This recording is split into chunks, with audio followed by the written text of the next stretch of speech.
د جوانان احناف حنفي مذهب دیوبندي مسلک لخوا وړاندې کیږي.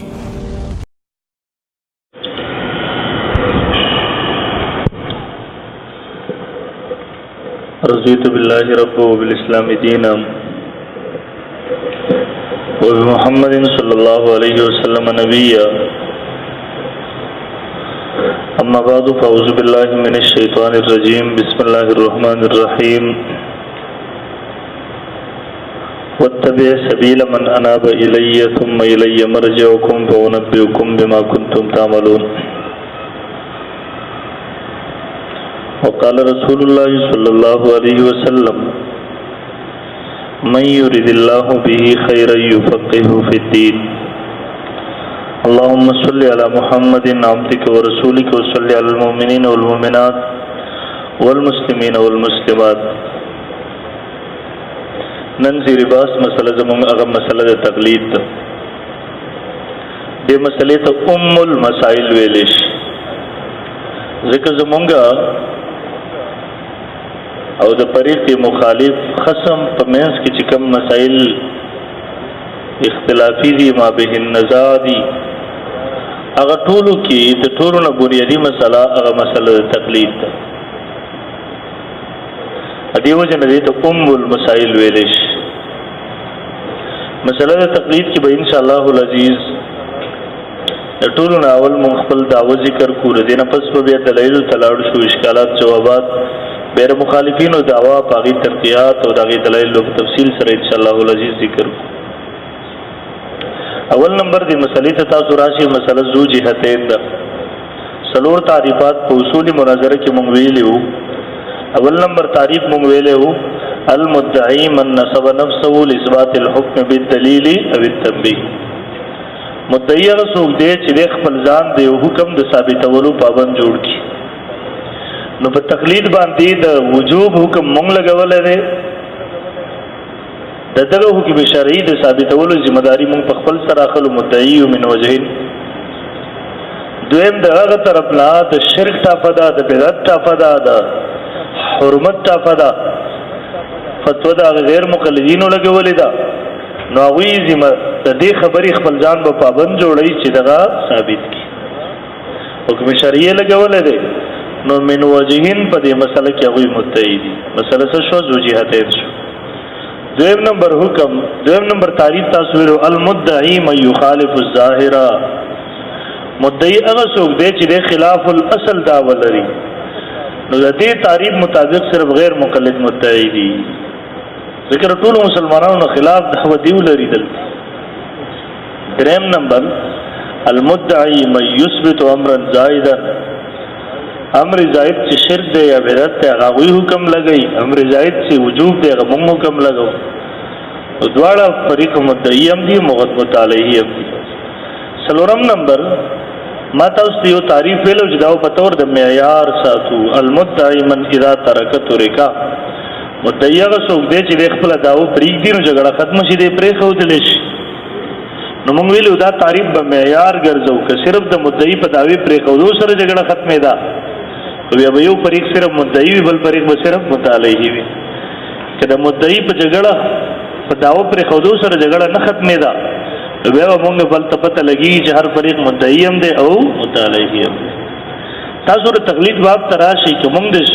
وجوب دعوه پرېږدو نو جګړه ختمېږي نه ختمېږي. هغوی راته وایي تقلید شرک دی ومنه. که دیو د شرک والا دعوه پرېږدي په دې جګړه ختمېږي نه ختمېږي. ځکه دیو موږ ته وایي اوس وایي دا مونږ ورته وایو وجوب به منې اوس د عامي دپاره د غیر مجتهد دپاره نو معلومه شوه مسله ذو جهتین ده. په دې پوه شوئ. یو خبره مناسب اول نمبر بلا صورت تصویر یو رخ به ووایو چې زمونږ دعوه ده په هغې تنقیحات دي دلایل دي مقدمه د تفصیل سره به ووایو انشاءالله. بیا چې کله دا ختمه شي لاړ به شو تصویر دویم رخ به راواړو چې د دیو دعوه څه ده بیا به د هغې نه بس د هغوی د دلایلو جایزه واخلو انشاءالله. د اصول مطابق راځو اول نمبر خپل دعوه ذکر کوو. ما ویلو یو دعوه ده او دویم ورسره زمونږ یو مسله او د هغې وضاحت دی. نو دعوه به دلته ولیکو مناسب تاسو لیکئ زه درته وایم تکړه شي.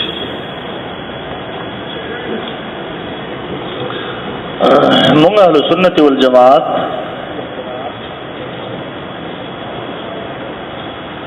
مونږ اهل سنت والجماعت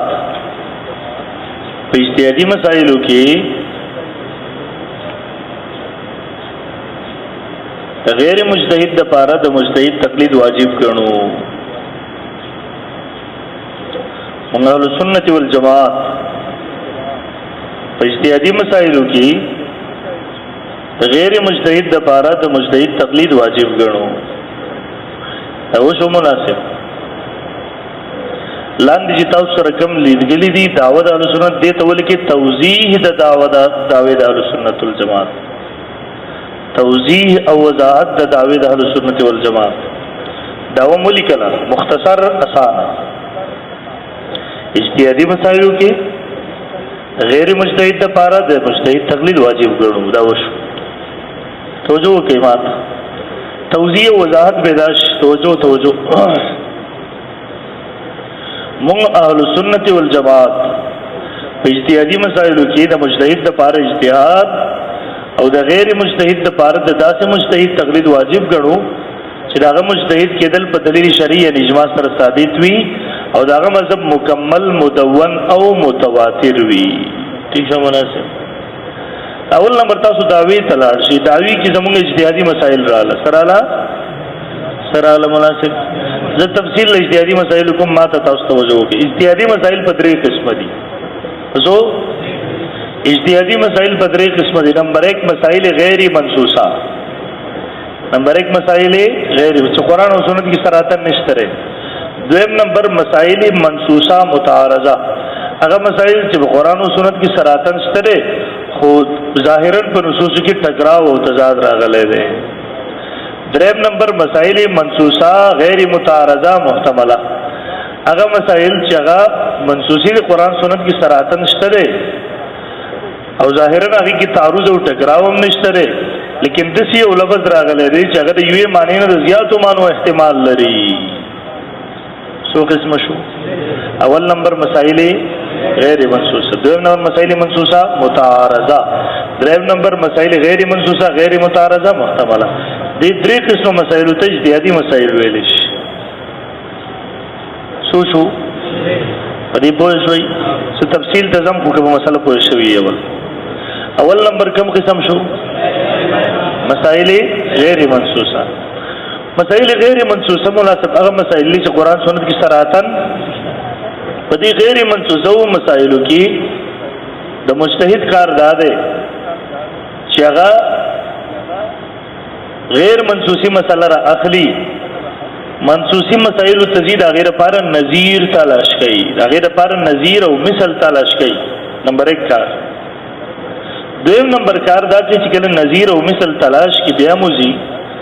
داغه نفس د دې علت تلاش کوي. کله چې علت بیا موزي ردی نفس عمومي حکم بیانوي او مقلد د تقلید کوي. بدی تاسو ګره مجتهد ذمہ داری شو درې. اول نمبر غیر منصوصی مسله را اخلی، منصوصی مسائل طرف تزیو د لپاره نظیر پیدا کوي. لکه تاسو ګورئ په حدیث کې تاسو ګورئ د روزانه په بنیاد باندې موږ ته مشاهده کې راځي مناسب د سر مچي تاسو کتل چې چل ټچ ور کوي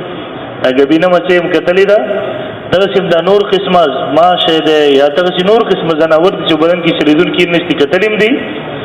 اوس کدا په وو کې ورځيږي دا په چی کې ورځيږي دا په شوروا کې ورسو کمه ده قرآن سنت کې سره اتر نشته چې په سونو زناور دي. اوس دا شو غیر مچي راواغله سره مچي د غیر منصوصي مسله شو قرآن سنت کې سره اتر. اوس د مجتهد کار اول دا دی چې غیر منصوصي مسله راغلي په منصوصي مسایلو کې راغره پر نظیر او مثل تلاش کوي. اوس مجتهد امام اعظم ابو حنیفه رحمه الله لري پر مثل تلاش کو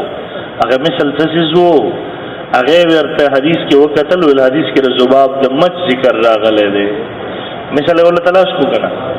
اوس د مثل نفس امام ابو حنیفه رحمه الله لاړو علت ګوري رسول الله صلی الله علیه وسلم چې د مچ دما غستر دی حکم بیان کړی دی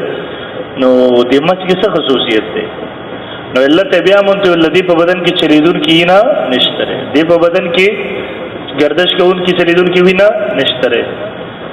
روز د دې نه په علت تلاش کو د دې نه په دریم نمبر کې حکم بیانوي هر اغزب سیل چې دغه په بدن کې چلیدون کې وینا نشته دا ټولم اق حکم دی کم چې مچ دی. ٹھیک شو مچۍ ټول ور باندې غوسل ته ګوره چې بدن کې چلیدون کې وینه نه یا ټول بدی کې داخل شو. او موږ بدی کې امام صاحب څه کوو؟ تقلید یې کوو. دویم نمبر مسائل منصوصه متعارضه هغه مسائل چې منصوصي دي لیکن ظاهرا تعارض راغلی. مثلا دا رب الیدین والا روایت راواخله. رب الیدین تر کې رب الیدین ظاهرا تعارض دی. امین رسول الله صلی الله علیه وسلم په زور ویل دی او که پټه سرنه ویل دی که جهرنه ویل دی. لاسونه د وګونو پورې اوچت کړي دي که د وګو پورې اوچت کړي دي. و ظاهرا په دلایلو کې سره راغلی دی تعارض راغلی دی. اوس مجتهد دغه د تعارض کې تطبیق پیش کوي او موږ دغه مجتهد تقلید کوو په دې کې. مثلا د امین مسله راغله. حضرت امام رحم الله فرمایل ول د امین حیثیت ته چول مونږ وګورو دا یا دعا ده یا ذکر ده تاسو ته براشي ان شاء الله. او دعا او ذکر دواړو کې اصل دار چې دا پټ ویل شي اصل پکې اخفا ده. ته کم جهرن چې رسول الله صلی الله علیه وسلم ویل ده په خپل د صحابین نقل دي چې دا خو رسول الله صلی الله علیه وسلم ما اراه الا ليعلمنا. دا خو موږ ته رسول الله صلی الله علیه وسلم تعلیم راکاو. دا خو رسول الله صلی الله علیه وسلم ته تعلیمونه په زور ویلو. نو هغه ویل سنت چې دا سرن ویل دي جهرن ویل امین نه دي. ارزي نور مسائل ته نو په هغه مسائل چې منصوصي دي تعارض پکې راغلي پدې کې مجتهد تطبیق کوي او موږ راغي تقلید کوو. دریم نمبر هغه مسائل چې مسائل منصوصه غیر متعارضه محتمله هغه مسائل چې منصوصي دي قرآن سنت کې صراحتن شته تعارض پکې نشته لیکن احتمال راغلی دی په یو لفظ کې یوې معنی نه د زیاتو دو دي درې دي سارو څه وشي. استاد سره والی لفظ د هیز دی لفظ د قرو دی قرا اوس د دې سمانه د هیزم د دې معنی د طهرم ته مراد کې دی. لفظ د عین دی د نلس نزیاتی معنی د دې راځي. هغه نور الفاظ عربي ډېر وسیع جبه ده. نو په دې کې مجتهد تعین د یوې معنی کوي په دلیل شرعي سره ومنګه تقلید کوي. لکه تاسو ګورئ قرو لفظ د قرا راغی. امام اعظم ابو حنیفه مولا فرمایي د دې نه مراد هیز دی. د دې نه مراد څه دی؟ ځکه وایي چې د دې نه موږ طهور مراد واخلو نو په ثلاثتون باندې عمل نه راځي. ثلاثتون سمانه ده درې سمانه ده او په ثلاثتون باندې عمل نه راځي. څنګه نه راځي؟ ذکر دې نه طهور مراد اخلي. نو ګوره په کوم حالت د هیڅ کې طلاق ورکول ګناه ده حرام دي. دا خو اتفاقی ده. صریح حدیث مرفوع باندې موجود دی. دویم کې طلاق ورکې په طهور کې نو په کوم طهور کې چې طلاق ورکړی دی دا طهور په عدت کې شماري کې نه شماري. قرآن وایي درې طهوره سو درې قرا ثلاثه قرو درې قرا. اوس د قرن مراد ته طهور واغسل په کوم طهور کې طلاق ورکړی دا په شماري کې نه شماري کشماري پکې نو سمو د خو به تیر شوی کنه سمو د خو تیر شو نو په دریو عمل رانه دو پورا او یو سکم او کتب کې دا نه حسابه نو دا خو درې طهره هغه شو یو ور سره دا شو نو درې بیا په ثلاثتون عمل رانه. امام صاحب مولا فرمایي په ثلاثتون الا عمل راتلې چې لفظ د قرن مو مراد څه واخلو ایز واخلو په تور کې طلاق ورکو دې سره روان هیزونه چې کوم درې دي هغه به ماوره هغه به حسابي. ٹھیک شو نو په دیو تعین د یوې معنی وکړو په دلیل شرعي سره او موږ داغه تقلید وکړو. بیا وایي مولا صاحب څو قسم دي مسائل. اول نمبر مسائل غیر منصوصه. نمبر 2 مسائل منصوصه متعارضه. نمبر 3 مسائل منصوصه غیر متعارضه محتمله. اولنی قسم کې مجتهد ډیوټي ده ذمہ داری ده چې د غیر منصوصي مسله اخلي. منصوصي مسایلو کې لپاره نظیر او مثل تلاش کوي. نظیر او مثل چې تلاش کړي غیر لپاره دا غیر نه پس د علت تلاش کوي. علت چې تلاش کړي دې نه پس حکم بیان عمومي. لکه مثال می پیش کو بیا پیش کوم. دویم نمبر غیر منصوصي مسائل منصوصه متعارضه هغه مسائل چې قرآن سنت کې صراحتن موجود دي لیکن دلایلو کې ظاهرا تعارض راغلی دی. په دې کې د مجتهد ذمہ داری تطبیق د زموږ ذمہ داری تقلید ده د مخلد. دریم نمبر هغه مسائل چې منصوصي دي مسائل منصوصه غیر متعارضه محتمله.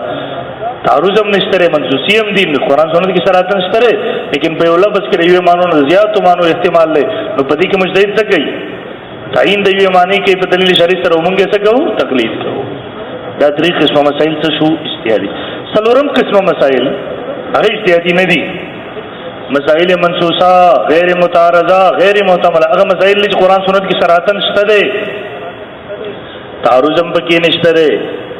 یوې معنی نه زیات احتمالات هم پکې نشته دی نو پدې کې نه اجتهاد جایز دی نه پکې تقلید جایز دی لکه اقیم الصلاۃ قائم وي زکات ورکوي لا تقربوا الزنا زنا ته منځدې کیږي دا ټول څه دي منسوسی هم دي تعارض هم پکې نشته دی احتمالات هم نه لري نو پدې کې نه تقلید جایز دی نه پکې وښوي سرم په اخلاص کې به وي ما ته یو کس ټلیفون وکړو دلته بره په دې چت تاسو مدرسې کې وای دا زموږ سره وای دا یو غیر مقلد دی وای دی وای چې قرآن او حدیث ته دی تاسو راغی امام ته به څه ضرورت شو امام ونی پر مولا شافعی مالک احمد رحمهم الله ته څه ضرورت شو مونته ملګری تر لګ موبایل ورکا موبایل ورکو د تمامل ملګری تا ته پته شته چې موږ تقلید پس کی کوو چپ شو مونته ملګری موږ تقلید کوو په اجتهادي مسایلو کې پس کی اجتهادي مسایلو کې امر د اجتهادي مسائل پیژنې دي چوپ شو مورته د درې قسمونو اجتهادي مسائل اول نمبر مسائل غیر منسوسه دو نمبر مسائل منسوسه متعارضه دریم نمبر مسائل منسوسه غیر متعارضه محتمله مورته په دې درې قسمونو کې په غیر منسوسیو کې کله الله او رسول قول بغیر منسوسی خو دی الله چې الله او رسول قول نشته راځي او چې تعارض راغلی نو تطبیق د فرض الله او رسول قول سره احتمالات چې راغلي شته نو دل کوي خو یې خایا تا ته مې خبق لدا پته نشته چې موږ تقلید کوو پس کې نو بیا خبره کې امام ضرورت خو په هغه ذکر شو چې کوم ځای کې د الله او رسول تصریح نشته نو موږ تر چا ضرورت شو دا د خلکو جهالت ویډیو په دې باندې کویږي چې موږ تقلید پس کې کوو تاسو په شوي کنه زموږ ډیر ملګری وي هغه په دې مسله نه وی پوه نو هغه یې راو موږ خو مسائل غیر منسوسه کې تقلید کوو چې به هغه ایثار کی په دار په لږ غیر منسوسی پولا نو دې ورته به ورکړو تعبیر زموږ دار چې موږ په اجتهادي مسایلو کې تقلید کوو پس کې او اجتهادي مسائل په څو قسمه دي په درې قسمه یاد شو څلورم قسم چې غیر اجتهادي باقي نه تقلید جایز دی نه پکې اجتهاد جایز دی په دې مزین ورسېدو اوس دې تفصیل تراشي خلاول و تاسو باندې تنقیحات کوي دعوت او سوال کلا مونږ په اجتهادي مسایلو کې غیر مجتهد د پاره د مجتهد تقلید واجب ګڼو ٹھیک شو دا مو ویلا کوم لیکلا اولنې تقریر وبتا دا کوي و یار دلته امام لفظ ولګوا چې مونږ په اجتهادي مسایلو کې د حضرت امام اعظم ابو حنیفه رحمه الله تقلید واجب ګڼو دا به ولګوا سبا کې ولګوا دا وی اهم تنقید ارزي کوي تور د جواب ورکا ملګریا ما تا تل تولیکل چې مونږ په اجتهادي مسایلو کې د مجتهد تقلید څخه کو واجب کړو امام باندې پرې بل مجتهد دی کنه دی مجتهد دی ورته دي ګرانه غي وینا نه د څه ولي چې مونږ سره د امام باندې پرې مولا تقلید واجب ورته دا خو زموږ مدعا نه ده مونږ خدای نه دی ویل چې د امام باندې پرې مولا تقلید واجب دی بل څنګه ناجایز دی ویلم دی دا زمونږ کوم کتاب لیکلی دا مونږ غواړو د غیر مجتهد د بار د مجتهد تقلید واجب دی اګه امام شافعی دی ک مالک دی ک احمد دی رحمهم الله ک امام حنیفه دی رحمه الله مونږ حصر نه کړ په د امام رحمه الله کې ورته کوم حصر کړو خو به ستاسو ترقی صحیح وکم مونږ حصر نه کړ به ستاسو ترقی به زید د ستر په جهالت باندې راځي بیا ووري تقلید اوا ولل ته پتاو کې ولي کې چې موږ امام منبر مولا تقلید واجب کړو نورته ملګری امام ما خو لیکل چې مجتهد تقلید امام منبر مولا مجتهد نه دی مجتهد درته وی به ولي کې صرف د امام منیفه نورته ما خو حصر نه کړ زه خو شرکم ته شو امام شافعی مولا شروع زما به اعتراض نه څومره شوافی حنابلہ مالکی دي موږ به اعتراض کړی دی زموږ مدعا در سلور واړه مذاهب حق دي دا ټول مقلدین د اهل سنت والجماعت کې شامل دي مو خدا وایي مو خدای څو بار کړ به درې تنقیب پتا کوي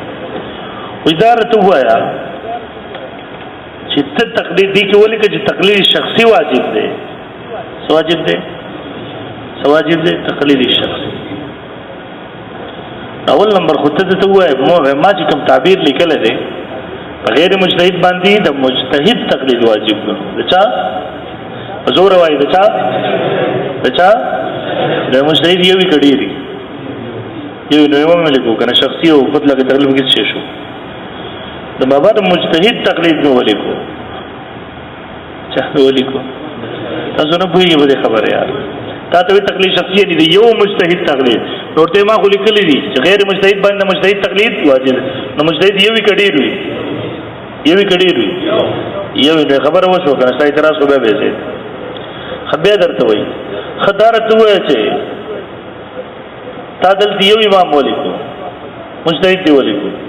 امام شافعي امام مالک احمد رحمه الله دغه تقلید ته څه وای پیغام جایز ګڼم هغه دغه نو تاسو ته خو د مجتهد لیکل نو امام شافعي رحمه الله مجتهد نه دی امام مالک رحمه الله مجتهد نه دی په دې الفاظ سره به ټول اعتراضات ټول کیږي ان شاء الله او دویم نمبر دا ته نه تاسو کې ورته ولې ته مطلق تقلید باندې چې په تقلید شخصي ما سره خبره کې یو سړی د سره کل نه من یغه سره په جز باندې باس کول فضل دي یو سړی پاکستان وجود نه مني د سره د پیښور سره خیبر پختونخوا په وجود باندې باس کول فضل کار نه دی نو ته ګوره پاکستان وجود ومنه بیا بر سره په شخص په صوبه باندې باس وکما او دغه مطلق تقلید د سره نه تقلید شخصي رقم طرف راغی په دې پوه شو دوه جوابونه چې به وکما پوه شو درېمه تنقیدا کوي وې دا تا چې کوم داوا ولیکله نو تر چا مقلدي ورته امام ونی پر ایمان چا مقلدي او دا داوا د حضرت امام رحم الله نه وخایا چا نه وخایا مناسب نو تاسو ورته وې مو ورته داوا کې لیکلو چې مو په اجتهادي مسایلو کې د امام ونی پر ایمان الله تقلید په کومو کې مجتهد تقلید واجب ګڼو دا خو مونږ چې کومه داوا لیکلې دا خو اجتهادي مسله نه ده څنګه ده واهي څنګه ده دا خو مر خپل عقیده او د خپل مسلې تعبیر خپل الفاظو کې وکړو ان شاء الله د قران نه د تخیم حدیثونو نه د امام نه خیم ان شاء الله ولک صبر وکړه دلایل میدان دانه ده دلایل میدان چې کله ولکه یل تبدار قران نه ول نمبر کې به حدیثونو خیم به اجماع نه خیم به رسول ورو امامان نه د تخیم ان شاء الله ورسېږي دا تقلید او دا تعریفات مخکې راځي مناسب دي چې دغه مروزات مخکې وګورئ موږ له سنت والجماعت په اجتهادي مسایلو کې په مسایل اجتهادي او کې مجتهد باندې اجتهاد او په غیر مجتهد باندې د کدا سه مجتهد تقلید واجب ګڼو چې هغه مجتهد کې په دلیل شرعي نجما سره ثابت وي او هغه مذهب مکمل مدون او متواتر وي اولنی لفظ تاسو وګورئ په مجتهد باندې موږ څه واجب ګڼو څه ګڼو استاد ته وایي ایو بابا عیسی علیہ السلام چې راځي تا تقلید وکړي نورته ولې عیسی علیہ السلام ته مجتهد نه مانی عیسی علیہ السلام مجتهد نه مانی نو کوم مجتهد یې مانی خو به دغه اعتراضات دی به زیات چې کوم مجتهد باندې کوم تقلید نه ویل په مجتهد باندې خو اجتهاد دی او کوم مجتهد نه مانی به کوبر تر رسیږي بده بیا به درته وایي ویرا امام مهدی صاحب چې راشي به چا تقلید کوي نورته لفظ د امام عمر سره لګي او به چې چا تقلید وکړي خپل مجتهد وي کوم ته ولې مهدی صاحب مجتهد نه مانی زموږ په کتاب حواله ورکړي ویډیو لیکل چې امام باندې په مخالف وي صلی الله علیه وسلم ته دروغ وي علامه شامل رحم الله مخما التنخ لګولې ده هغه بعضی خلکو دې خبرې کړي چې په خپل دروستو قابل نه دي مثلا عیسی علیه السلام باندې امام ونی رحم الله تقلید کې نو دا بالکل بے بنیاد او فضول خبره زموږ ته کې دی وجود نشته البته امام شارانی رحم الله لیکلی دا شافعی المسلک دی حنفی نه دی خداغه خبرې مطلب دا دی چې عیسی علیه السلام اجتهاد وا حضرت امام اعظم ابو حنیفه رحم الله اجتهاد ته نږدې نږدې وي یعنی دې سره موافق په دې تاسو یو واقعي بیانوم مونږ تلوي والا خیتا تاسو کې د میدان سوکشتره تیمرګری میدان سوکشتره الته مناسب یو ډېر لوی عالم دی پلار یې دیوبند فاضلو او ټول رونه ډېر قابلان دي ماشاءالله ډېر د ټاپ کلاس قابلان هم دي ډېر متقیان هم دي ا باندې مولوی سے پنوم باندې یادېږي د کتابونو لیکلي دي لوی دورم پڑھاوي وړه دورم پڑھاوي دورې تفسیر هم پڑھاوي ډېر کتابونه لیکل ډېر قابل عالم دی غیر مخلوق سره مناظره راغلی او به مونږ وخت یو تلی شپه مور سره زما سره کوم هلکانو دي ورسره کېناسته دي یو علاقه کې اوسېږي خوړ غونته کې علاقه ده غرایزه په دې کې مشهور دا وه چې پیریان دلته دي سره دورې تفسیر کې ورسره وي دلته اوسېږي بعضې طالبانو کې ورسره تېر شوي دي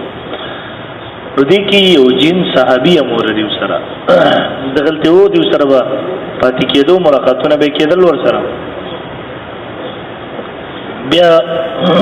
ډېرو خلک کوشش کوي چې هغه نه دا واقع خو نه بیانوي چاته موږ یې مناظرې ته وتو مونږ بیا مجبوره وو نو دا زما کوم معاونینو دي ورسره کېناسته ورتل مونږ ته واقع بیان کړه بس بیا هغوی نه مجبوره وو نو واقع به کوي دلته یو صحابي و زمونږ د والد صاحب وختو کې دلته اوسېدو خو لوست نشته دی اوس شهید شوی دی سمندر د پاسې یو تخت مات شوی دی جنات هغې کې شهید شوی دی لوز د حضرت امام اعظم ابو حنیفه رحمه الله د زمانې کې بلکې دغه شاګردان هم شته دی دلته اوسېږي دی سیره کې د هغه نه د پیریانو جنات خو ډېر اوږد اوږد عمرونه وي ده بیا واقعیت بیانوله څه نوم یې یادوو دغه صحابي عثمان هغه نوم هېر دی ویل دی جین صحابي دې مونځ دی خو ورسره ده سره خو پاتې شوی و مناسب وخت یې ورسره شوی و نو ده خو یې هر څه کتلي وو ویل هغه جین صحابي مونځ همدقسې کوي څنګه چې مونږ احناف کوو اوس د دې دا مطلب نه دی چې هغه د امام حنیفه رحمه الله مقلد و د هغې مطلب دا دی د امام حنیفه رحمه الله د مذهب په حقانیت باندې دلالت کوي چې امام حنیفه رحمه الله مذهب سنتو ته سنتو موافق دی او بیا ویل ما ورنه تپوس وکړو چې دا حدیث د عبدالله بن مسعود رضی الله عنه نبي علیه الصلاة والسلام پسې مونځ وکړو فرفع یدیه فی اول مرة ثم لا یعود حدیث صحیح دی ما چې بالکل صحیح دی د امام د رسول الله صلی الله علیه وسلم نه ما کتلی دغسې مونځ یې کوو نو ګوره د دې خبرې مقصد دا نه چې امام حنیفه رحمه الله مقلد شو غجیب دې مطلب دا چې امام حنیفه رحمه الله د مذهب حقانیت بیانوي نو دقه مطلب د امام شارانی رحمه الله خبره پوهه نه شوې یار ورسېدی که نه اجنه چې استاد ولاړ شي تاسو دې نه بیانوي مناسب او ملاقات هم چا سره د شیخ الاسلام مولانا حسین احمد مدني رحمه الله د تحریک ازادۍ دور کې یو ډېر لوی عامل و هندوستان کې ده ورنه ټایم وغوښتو ویل لږ ټایم راکړه نو ده ورته ټایم به درکړم خو په دې شرط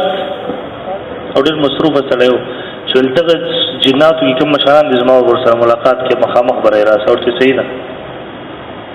نو هغه ورته ویل په نظر به درته نه راځي خبرې به در سره کوي مخامخ صحیح ده مولانا مدني صاحب رحمه الله سره چې کېناستل مولانا مدني صاحب رحمه الله تپوس وکړو ویل جنګ ازادي شروع دي کې تاسو زموږ سره تعاون نه شئ کولی او دا ورته ویل خپل وس مطابق در سره کوو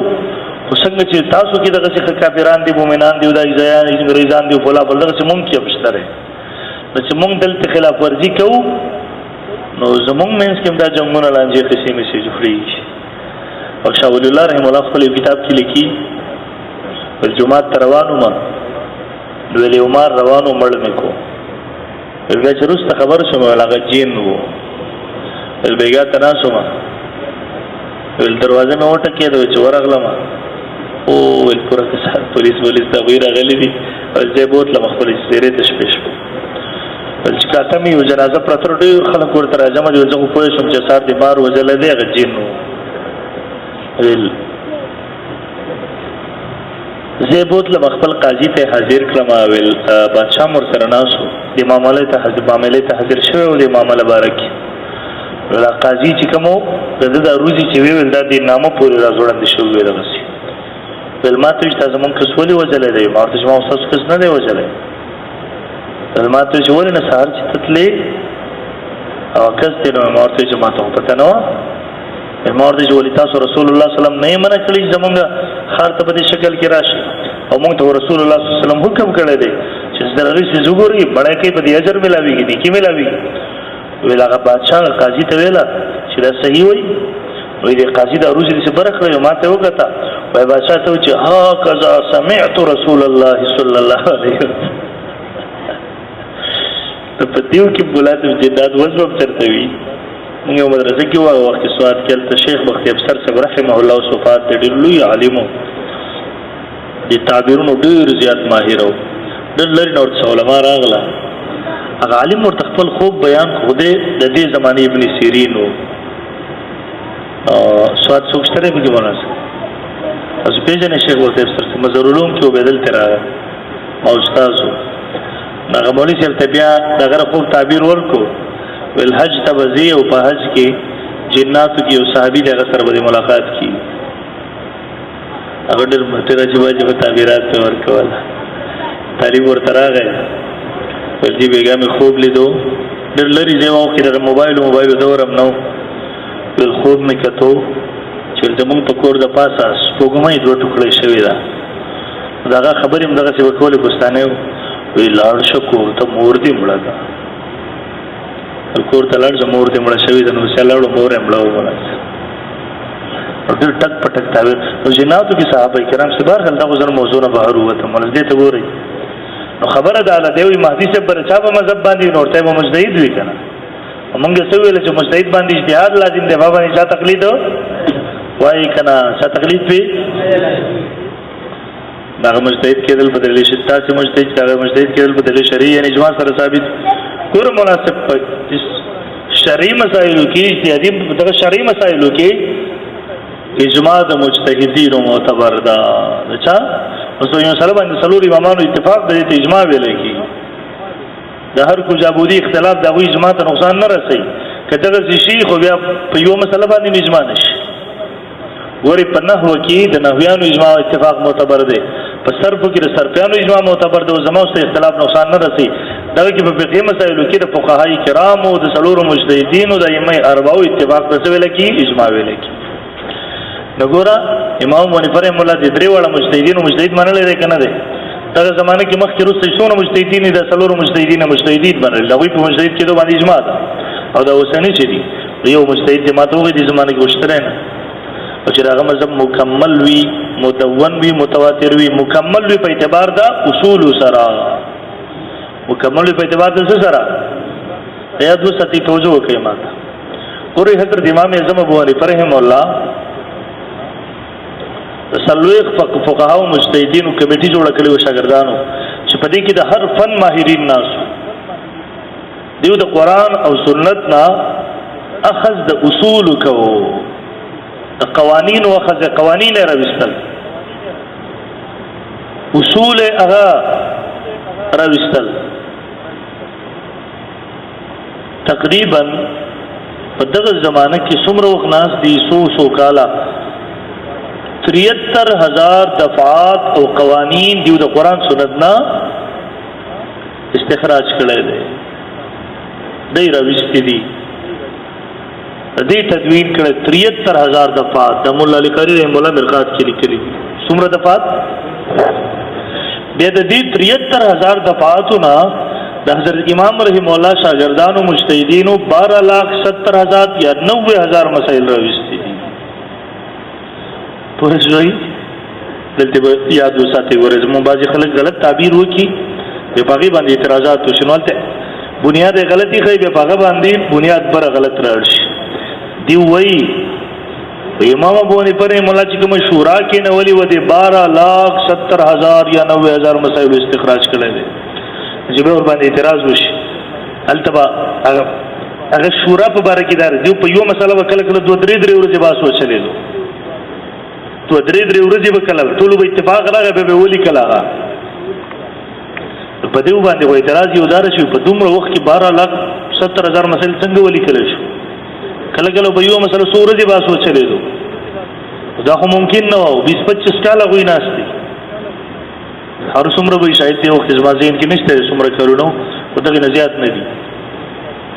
او دویمه خبره ده چې دیو به اتفاق راغی به غوړي کل د فقهي بابونو کې ګوره په بعضي بابونو کې اختلاف د صاحبینو د امام سوري مولا سره ولي دی بیا الته د تعبیر غلط اختیار کړه مونږ وایو دیگه 73,000 قوانین و اصول مراد دی شورا هغه استخراج کړل هغه خرج کړی هغه لیکلی دروسته 12,70,000 یا 90,000 مسائل دا هغه اصول دی استنباط کړی دی دیو جنا تغیر امام صاحب مولا شاګردان د امام صاحب مولا شاګرد مقلدین وو په اصول کې په فروع کې مقلدین نو فروع کې اختلاف کړی دی بعضې مسلو په اصولو کې اختلاف د دیو نه دی ثابت پته پوه شوئ په دې نقطه ورسېدی ذهن که نه پوه نه شوئ څوک پوه نه شو څوک پوه نه شو لاس اوچت کړي ته پوه نه شوې مناسب ګوره مناسب کومه شورا ده کومه شورا چې وه دیو استخراج د څه کړی دی د 73,000 اصول چې کوم فقهي چې کوم اصول دي د فقه لپاره فقهي اصول چې بیا د یو اصل لاندې په زرګونو لکونو مسایل حل کېږي ستا سوونه زرګونه زمونږ بعضې خلک دې کې خطا شي هغه وایي دا کومه شورا د 40 کسانو چې ناستې وه شورایي کمیټي وه د 12,70,000 مسایلو استنباط کړی دی نو موږ وایو دا خبره غلطه ده د 12,70,000 مسایلو استنباط هغوی نه دی کړی هغوی د 73,000 دفعاتو استنباط کړی و بیا د امام صاحب رحمه الله شاګردانو د دغه اصولو دفعاتونه 12,70,000 یا 90,000 جزئیات راویستلي دغه اصولونه فقهي مسایل جزئیات فقهي جزئیات دې وجه نه دا اعتراض به دی چې که دې کمیټۍ دغه 12,70,000 جزئیاتو استنباط کړی دی نو هغې کې باره کې خو به دا راځي چې 2-3 ورځې په یو مسله باندې بحث شروع کله به اتفاق د ټولو راغی وبه یې لیکل دلته نو یو خو د دې عمر دومره نه و چې دومره مسایلو استخراج وشي استنباط وشي او دویم څه اعتراض دا دی چې هلته خو د هغه شورا په باره کې روایت دا راځي چې کله په یو مسله اتفاق راغی هغه به یې ولیکل نو بیا صاحبین د امام صاحب شاګردان د امام صاحب رحمه الله سره په بعضې فقهي مسایلو کې ولې اختلاف کوي نو موږ جواب دا دی چې دغه معترض خطا شوی دی دغه شورا کې شورایي کمیټي 73,000 دفعاتو استنباط کړی دی دې تدوین یې کړی په شورایي نظام سره او هر چې دا کوم اختلاف دی د چې اختلاف ولې دی نو په جزئیاتو کې صاحبین د امام صاحب شاګردان هغه ځان نه مجتهدین دي مجتهدین په مذهب چې ورته ویلي په اصولو کې ګوره امام رحمه الله مقلدین دي خو په فروع کې د امام صاحب مقلدین نه دي هغه ځان نه مجتهدین دي نو په اصولو کې هغوی اختلاف د امام صاحب سره نه دی ثابت په جزئیاتو فروع کې ورسره اختلاف ثابت دی او هغه صحیح ده مجتهدین په مذهب اوس هم ذهن ورسېدو که نه یې رسېدلی هغه مذهب مکمل وي په اعتبار د اصولو سره او مولا صاحب زه به درته یو اصل کې ووایم تاسو ګورئ نن سبا موږ ته مسله راغله ویل مولوي صاحب په مونځ کې ولاړو ما جمع وه ما نه موبایل کلاو پاتې شوی رینګ راته راغی ما ټک بند مې کو مونځ مې صحیح دی که نه نو موږ ورته جواب ورکوو تفصیل ورنه غواړو او مولوي صاحب تا څنګه چل کړی و دی وایي ما وایي په دې جب کې راته موبایل په څنګه رینګ راغی دغسې ټک بند نو موږ دته وایي ستا مونځ نه دی پاسې شوی صحیح دی بل ملګری راغی وایي مړه دا موبایل مې نه و وایي دا دلته د بنین په جب کې پروت و نو څنګه رینګ راغی د خلکو مونځ خرابېده نو دا لمن مې بره کړه او دا چینج مې کلاو کو بیا مې موبایل راواغستو هغه کوډ پرې لګېدلی و موبایل باندې نو ټک ټک کوډ مې ورکړو کلاو مې کو او بیا مې بند کړو موږ ورته دا عملي کثیر دی په دې سره د مونځ فاسد شوی دی اوس دې دلیل غواړي موږ نه سوال دا دی کم خلک چې موږ صرف قرآن حدیث منو انا تاسو کې یو سړي ته په موبایل په منځ کې رینګ راغی نور خلکو مونځ خرابېده جمع ولاړه وه اوس دې مونځ موبایل بند کړو مونځ څه حکم دی که دی وایي چې مونځ صحیح دی نو قرآن حدیث کې وښایي که وایي چې صحیح نه دی قرآن حدیث کې وښایي رسول الله صلی الله علیه زمانه کې موبایل و چې نو حکم د کوم ځای نه راوړي نو دی ویل امام منیفر رحمه الله زمانه کې هم نه و که نه نو موږ ورته امام منیفر رحمه الله د قرآن سنت د هغه اصول راوستي چې د قیامت د سبا پورې ټول مسایل پې حل کېږي مثلا دا مسله کوم ځای کې حل نه نو عمل قلیل عمل کثیر هم ویلی دی فقهي بابونو کې عمل قلیل لکه چې اولنی ملګری ما صورت بیان کو د په عمل قلیل سره موبایل بند کړی دی مونځ موږ ورته مونځ دی صحیح دی دویم ملګري په عمل کثیر سره مونځ موبایل بند کړی دی نو موږ ورته مونځ دی فاسد دی او دا د احادیثونو اصل اخذ کړی دی دې اصل مثلا سمانځه کې روایتو کې ذکر یو سړي ته ګرامې راشي سبق کې لا سوچته استاد مار راغی په یو گزار سره دی و جو مونځ صحیح دی دغه نور قسمه روایت دا غینه د اصل فقهاو اغسته دی چې په عملي کثیر سره مونځ باندې په عملي قلیل سره مونځ اوس هم زه ته خبر رااله او هغه مذهب مدون وی نه تدوین شوی ګوري مناسب تدوین شوی دا معنا ده تاته که ضرورت وو د مونځ د مسلې فقه کی کتاب الصلات کلاو کا د حج د مسلې ضرورت وو کتاب الحج کلاو کر جهاد مسلې کتاب الجهاد دا تدوین دا غره مذهب بشوی او متواتر وي دغه مذهب به متواتر وي نه په تواتر سره به زمونږ پورې را رسېدلی سره تواتر سره شاذ اقوال بنوي مذهب خلاف اقوال بنوي او مناسب د مکمل یو دا مطلب هم شو چې هغه مذهب به مکمل وي په اعتبار د اصول سره د سینې چې پنځه شپږ اقوال لغې نه کړي او توس دغه تقلید جوړي د پنځه شپږ اقوال تقلید خو نه کیږي دا ټول مذهب تقلید وکړي او موږ له سنت والجماعت ترتیبوار سلور دلایل منو قران حدیث اجماع قیاس شرعي سو دلایل منو سو ګورې مناسب کو یاد وساتئ دا سلور اصول په اعتبار د استنباط سره د چا لپاره دي مجتهد لپاره وایي چا لپاره دي په اعتبار د استنباط سره د مجتهد د غیر مجتهد لپاره د مجتهد قول دلیل لباس غیر مخالف په دې اعتراض وکړي استاسو اصول سوري ته ورته سلو قران سنت اجماع قياس استاسو کتابونو خو لیکلي دي چې را سلو رسول الله مجتهد لپاره تر پر قول امام دل ته قران من له حدیث من له اجماع قياس سره پر صرف قول امام دلیل دی سره پر صرف شرعي حجت هغه دی بس او ته جواب ورکړې د دجل نه کار ما خلا دو صورتونه دي دو روخ دي یو روخ دی یو صورت دی په اعتبار د منلو سره بل صورت دی په اعتبار د اجتهاد او استنباط سره اجتهادي مسایلو کې په اعتبار د منلو سره زمونږ لپاره هم سلو رسول مجتهد لپاره هم سلو رسول باغم منی زبې منم او په اعتبار د اجتهاد او استنباط سره مجتهد لپاره سلو رسول دي زماره لپاره د سلو رسول نه دي په اعتبار د اجتهاد او استنباط سره زماره لپاره صرف قول امام دلیل دی بس ځکه موږ کوم مجتهدین وې اخذم برای راست په اجتهادي مسایلو کې قرآن سنت نه کولای شوې نو بیا تر تقلید ضرورت ورته یار کسه دا مسایل لرته ګران نه پويږي چې ناشنا راته باجی ګور تاسو اتو کالو کې دا شیونه چرته نه دی اورېدلې بابا نو اوس موږ سو اوس مشکل هم دارې کنه زه خدای دې خیر کې دومره بدلی ګران ورته به ریږي احساس دي ګورې مناسب غیر مقلد اعتراض کوي تاسو اصول له موږ سوا یو سلو استاپه کې کتابونو اصول خو لیکلي دي چې هر چې دا سلو رسول بیا مجتهد لپاره دي غیر مجتهد لپاره نه دي غیر مجتهد لپاره دلیل قول امام دی بس امام منی فریم الله دا فرمایي پر سره پر دلیل هغه دی قال الله قال رسول نه دی نو تورته جواب ورکوي رته جل نکار ما خلا په اعتبار د منلو سره د سلو رسول مجتهد لپاره دي جماعت لپاره دي مجتهد لپاره دی او جماعت لپاره دي او په اعتبار د استنباط سره دار مجتهد لپاره دلیل لپاره لپاره ځکه چې ما خپل استنباط کول چې نو ما تر تقلید ضرورت شو ته اوس به نه پوهیږئ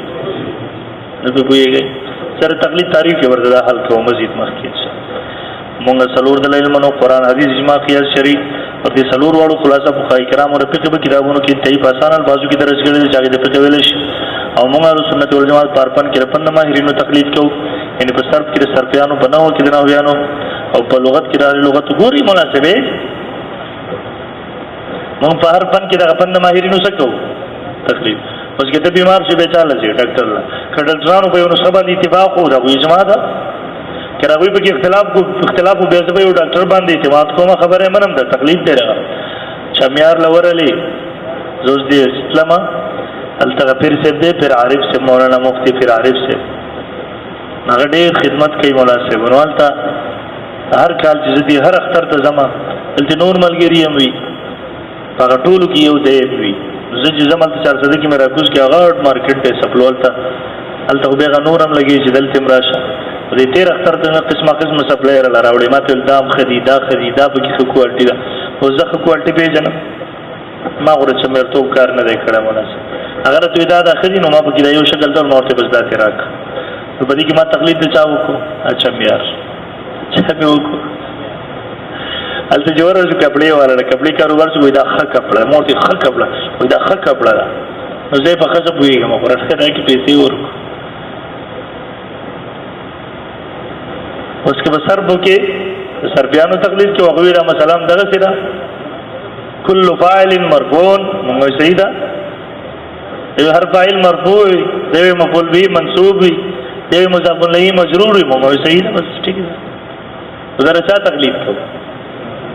او صرفیان راته وایي وی فعل مضارع فعل ماضی اخیر به همیشه مفتوح وي د فعل مضارع اخیر به همیشه مضموم وي بلا او بلا په لفظ کې چا تقلید کو او په لغت کې لغت راته یې دی لفظ دا معنی د نومات څه پتر اوس دا تقلید کوم دی کی فقهي مسائل کې راته حضرت امام رحم الله وی مسله دار موږ څه خبرې کو تقلید کو نه رسېږي خبره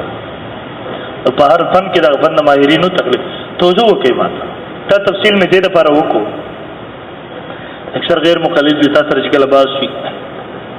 تبر هغه نه تقلید تعریف وکا چې درته شروع شي حافظ ابن حجر لیکلي فلا فلا ورته نه قرآن حدیث نه وخه قرآن حدیث نه وخه او ولی او تقوی چې صرف قرآن حدیث منه ما کنه زه چا تقلید نه کوم دغه ناره خدا ده چې موږ صرف سمونو قرآن حدیث بل چا تقلید جتا ته وي ته کوم زری امام باندې تقلید وخه امام باندې تر تقلید نه او ته ورته یار ما خو اجتهادي مسائل یاد کړی او دا تعریفات خو اجتهادي مسائل دي نه تعریفات اجتهادي مسائل دي البته تقلید یو فقهي حکم دی ان شاء الله اصول کتابونو فقهاونه به تاسو درو خیمه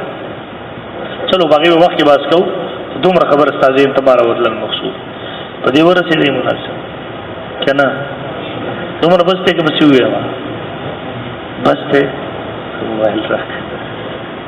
تاسو دې داستا ګورې بولا ته بیا خو خپش وای نن دې سبق ته ونه کوم مناسب